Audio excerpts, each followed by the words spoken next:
ठंडी और गर्मी ये दो सीजन में हम ज़्यादातर सीजनल फ्लावर प्लांट खरीदते हैं, लेकिन बरसात एक ऐसा मौसम है जिसमें हमें फ्रूट ट्रीज खरीदना चाहिए।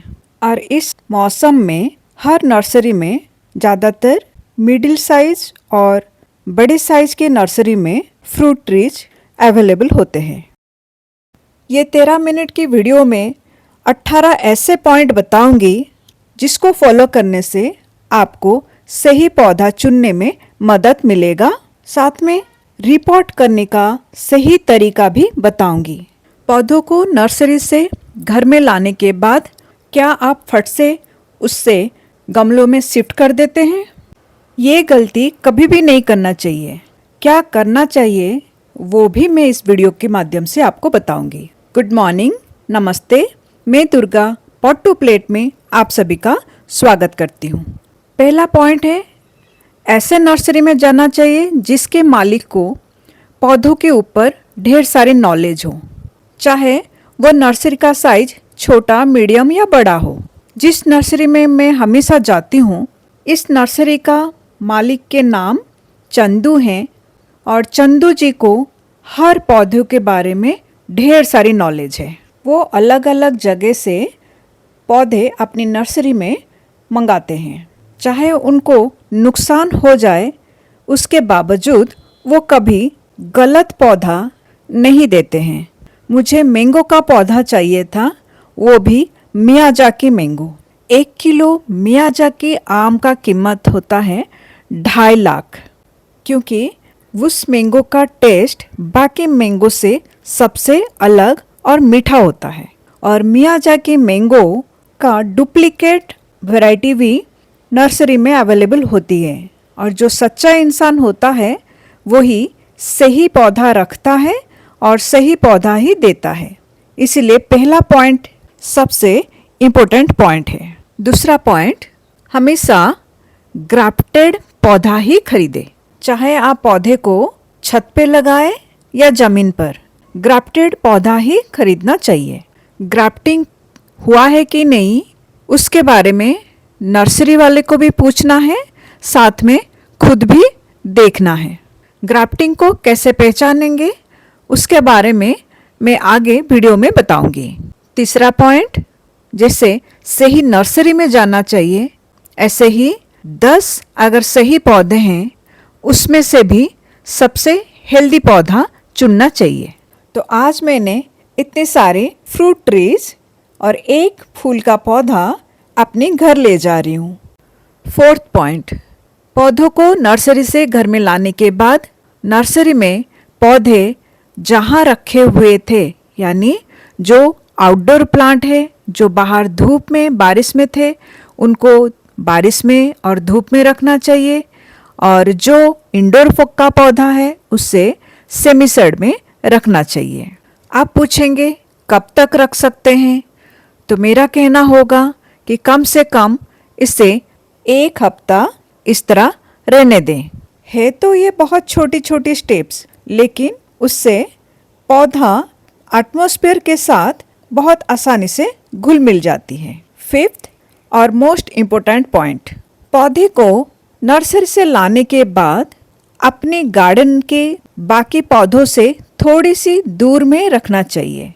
जैसे कोविड के समय पर हम घर के अंदर आने से पहले अपने आप को सैनिटाइज करते थे, वैसे ही ये वाले पौधे जो बहुत दूर दूर नर्सरी से आते हैं, तो कौन सी नर्सरी में कौन सी इन्फेक्शन से अटैक हुए हैं उससे हम इस तरह से खाली आंख में देखने से पता नहीं कर पाएंगे। और वो इन्फेक्शन बड़ी आसानी से हमारी गार्डन के बाकी पौधों में फैल सकती है, इसीलिए उन्हें अलग रखना चाहिए। 7th पॉइंट, पौधों को अलग रखने के साथ साथ आपके पास जो भी फंजीसाइड है पानी में घोलकर पौधों के ऊपर स्प्रे कर देना चाहिए। अगर फंजीसाइड नहीं है तो नीम ऑयल के साथ हैंड वॉश लिक्विड सोप भी आप पौधों के ऊपर स्प्रे कर सकते हैं। स्प्रे करते टाइम 2 बातों पे जरूर ध्यान देना है। पहला, स्प्रे हमेशा शाम को करना चाहिए। दूसरा, स्प्रे पूरा पौधों की ऊपर से नीचे तक हो जाना चाहिए। टेरेस गार्डन हो या गार्डन हो, फ्रूट प्लांट्स हम इसलिए लगाते हैं ताकि जहर मुक्त फल खा पाएँ। उसकी डिमांड भी काफ़ी हो रही है, इसीलिए भी नर्सरी वाले ऐसे पौधे तैयार कर रहे हैं जो आसानी से छोटे से गमलों में लगने के बाद भी ढेर सारे फल देती हैं। ढेर सारे फल देने के साथ साथ वो 1 साल में ही फल देना शुरू कर देते हैं। 1 साल में वही पौधा फल दे सकता है जो ग्राफ्टेड हो। तो मेरी 8 पॉइंट है, हमेशा ग्राफ्ट किया हुआ पौधे को ही नर्सरी से खरीदना चाहिए। ग्राफ्ट किया हुआ पौधे को पहचानना आसान है। ऐसे तो नर्सरी में पूछने से पौधा ग्राफ्टेड है या नहीं है उसके बारे में बता देते हैं, फिर भी आपको भी ग्राफ्टेड पौधा पहचानना आना चाहिए। तो आइए मैं आपको बता देती हूँ कि ग्राफ्टेड पौधा कैसे पहचानें। ग्राफ्टेड पौधे का नीचे का तना और ऊपर के तने के बीच में एक जॉइंट दिखाई देगी। नीचे की तना एक देसी वैरायटी का पौधा होता है। उसी देसी वैरायटी के पौधे के ऊपर फलता हुआ तने को काटकर जोड़ा जाता है। कभी कभी जॉइंट के ऊपर पॉलीथीन दिखाई देती है, तो कभी कभी पॉलीथीन का मार्क होती नहीं है, लेकिन दोनों जॉइंट के बीच में अच्छे से निशान पता चल जाता है। जैसे यहाँ पर आप देख सकते हैं, नीचे देसी पेड़ के साथ यहाँ पर ग्राफ्ट किया हुआ है और वो ग्राफ्ट सक्सेसफुल भी है। ग्राफ्ट किया हुआ एरिया के नीचे से अगर ब्रांचेस निकले हुए हैं तो उसका मतलब है देसी पौधा बढ़ रहा है, उस पौधे को नहीं लेना चाहिए। ग्राफ्टिंग एरिया के ऊपर से अगर ब्रांच निकला हुआ है तो वो ग्राफ्ट सक्सेसफुल हुआ है करके पता चल जाता है और उसी पौधे को लेना चाहिए। ग्राफ्टिंग करने के लिए नर्सरी वाले ज़्यादातर ग्राफ्टिंग टेप का इस्तेमाल करते हैं, जो एक पतली पॉलीथीन के जैसे दिखाई देता है, जो ऊपर और नीचे की ब्रांच को अच्छे से जोड़ के रखने के साथ साथ ग्राफ्टिंग को सक्सेसफुल होने में मदद करता है।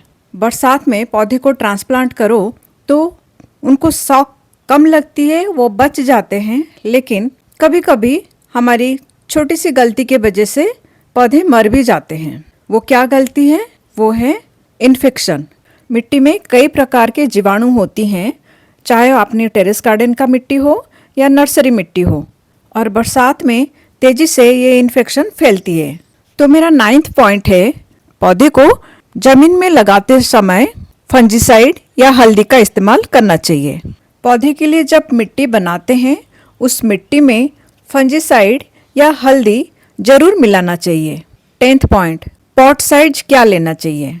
अभी ये पौधा बहुत छोटा है, इसलिए शुरुआत के 1 साल उससे 10 इंची या 12 इंची के गमले में लगाना चाहिए, क्योंकि इसी 1 साल में उसके हम कोई भी फल नहीं लेंगे, सिर्फ उसकी ग्रोथ में ध्यान देंगे। 11th पॉइंट, रिपोर्ट करते टाइम क्या ध्यान देना चाहिए। सबसे पहले ग्राफ्टिंग वाले पॉलीथीन को बड़ी ध्यान से हटा देना चाहिए, क्योंकि ये 1 साल में पौधे की तना मोटी होती चली जाएगी, और तना जब मोटा होता जाएगा तो पॉलीथीन बंधा हुआ रहेगा तो पौधे की तना ठीक से मोटा नहीं हो पाएगा। 12th पॉइंट, पॉलीथीन हटाते टाइम या किसी भी वजह से पौधे को कहीं पे भी चोट लगी होगी तो उसमें फंजीसाइड जरूर लगा लें। ये छोटी छोटी चोट पौधे को रोगग्रस्त कर सकता है। मिट्टी बनाते टाइम तो हमने फंजीसाइड का इस्तेमाल किया हुआ है, उसके बावजूद सेफर साइड के लिए जहाँ पे भी नए रूट्स निकलेंगे उसके आसपास भी फंजीसाइड का इस्तेमाल कर देना चाहिए। अगर आपके पास फंजीसाइड नहीं है तो आप हल्दी का भी इस्तेमाल कर सकते हैं। 13th पॉइंट, मिट्टी को अच्छे से पेड़ों के चारों तरफ दबा देना चाहिए, उससे पेड़ों के चारों तरफ एयर गैप नहीं रहेगा, साथ में पौधा हिलेगा नहीं तो जल्दी रूट डेवलपमेंट में हेल्प होगा। 14th point and most important point, grafting area को हमेशा मिट्टी के लेवल से ऊपर रखना है। यहाँ जो दिखाई दे रहा है आपको, ये ग्राफ्टिंग एरिया है और ग्राफ्टिंग एरिया के नीचे जंगली पेड़ है और ऊपर हाइब्रिड का ब्रांच है। अगर ग्राफ्टिंग एरिया मिट्टी के नीचे चली जाएगी तो उसमें से जंगली पौधा का ग्रोथ ले लेगा। 15th पॉइंट, कभी भी पौधे को नर्सरी बैग से ज़बरदस्ती नहीं निकालना चाहिए।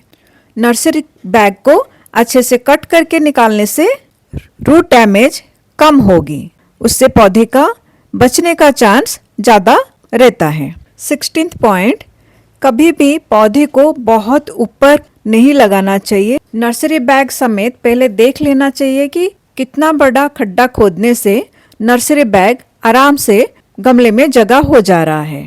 उसके बाद उतनी बड़ी खड्डा खोदकर पौधे को लगाने के बाद ऊपर से मिट्टी डाल देना चाहिए। गमले में नीचे तो नया मिट्टी होता ही है, साइड में भी नया मिट्टी और ऊपर में भी नया मिट्टी होगा तो पौधा बहुत अच्छे से ग्रो करेगा। 17th पॉइंट, हम छोटे एरिया में बहुत बड़े बड़े पौधे लगाते हैं और बड़े पौधों को ढेर सारे न्यूट्रिशन की ज़रूरत होती है। हमेशा खड्डा खोदकर उनको न्यूट्रिशन देना पॉसिबल नहीं है मेरे लिए, इसलिए मैं छोटा सा प्लास्टिक का बॉटल में ढेर सारा छेद करके फ्रूट ट्रीज के चारों तरफ लगा देती हूँ। फ्रेश किचन कंपोस्ट बॉटल के अंदर डाल देती हूँ। किचन कंपोस्ट में सारे तरीके का वेजिटेबल्स की छिलके होती है और वो पौधों के लिए बेस्ट फर्टिलाइज़र का काम करता है। इन बॉटल में जो छोटे छोटे होल्स बनी हुई हैं, इन होल्स के द्वारा वेजिटेबल्स छिलकों की लिक्विड बाहर निकलती है जो पौधों के लिए बेस्ट लिक्विड फर्टिलाइज़र होती है। इसलिए मैं हर फ्रूट ट्रीज के साइड में ज़रूर एक प्लास्टिक का बॉटल में बहुत सारा छेद करके लगा देती हूँ। 18th पॉइंट, पौधे लगाने का मिट्टी 15 दिन पहले से ही बनाकर गमले में भर के रख लें या स्टोर करके कहीं रख लेना चाहिए। उससे जो मिट्टी में हम खाद मिलाते हैं जैसे गोबर की खाद, सरसों खली, नीम खली, फंजीसाइड, वो मिट्टी में अच्छी तरह से घुल जाती है। इन सब खाद में थोड़ी बहुत गर्माहट रहती है और 15 दिन के अंदर इसकी गर्माहट या उसकी तासीर ठंडी हो जाती है तो नए पौध की जड़ों को कोई नुकसान नहीं पहुंचता है। तो ये थे टोटल 18 छोटे बड़े पॉइंट्स जो आपको आपके टेरेस गार्डन में फ्रूट ट्रीज लगा के सक्सेसफुली ग्रो करने में मदद करेगा। अगर मेरी कोई भी वीडियो से आपको कुछ हेल्पफुल टिप्स मिलती है तो ज़रूर मेरे चैनल को लाइक, शेयर एंड सब्सक्राइब कीजिए। कुछ इन्फॉर्मेशन चाहिए तो आप मुझे कमेंट भी कर सकते हैं। Thank you for watching the video. Healthy खाइए, हेल्दी रहिए। God bless you all.